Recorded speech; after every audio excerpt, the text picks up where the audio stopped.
In the northern French city of Beauvais, this private laboratory tests for coronavirus using blood samples.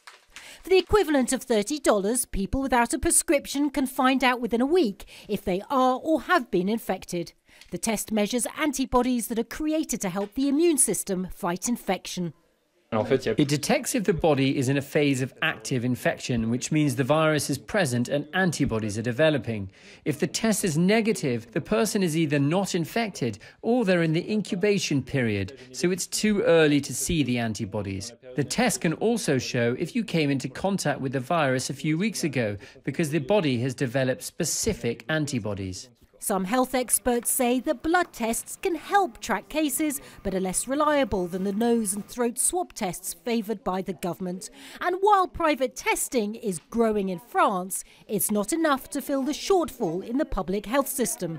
The French health minister says France tests 150,000 people a week, half the number in neighbouring Germany. Since the beginning of the healthcare crisis in France, there haven't been enough testing kits in the country. So it means that only people in hospitals like this one or in care homes for the elderly are being tested for coronavirus. President Emmanuel Macron admitted France wasn't prepared for the crisis, but said the country will be in a position to test widely in a month when the government plans to loosen its lockdown. Le 11 mai, nous serons en capacité de tester. By May 11th, we will be able to test everyone who shows symptoms. We're not going to test everyone in France, that would make no sense, but everyone with a symptom needs to be able to be tested. That way, people with the virus can be quarantined, looked after and monitored by a doctor.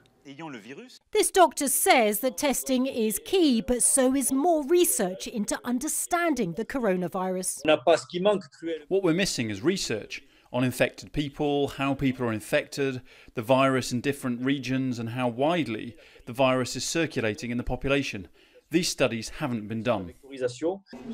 The French government has ordered millions of tests from companies in Europe and Asia and boosted domestic production. But unless it has the capacity to carry out widespread testing in May to track and isolate coronavirus patients, easing the lockdown could put people at risk of a second wave of infections. Natacha, Butler, Jazeera, Angoulême, France.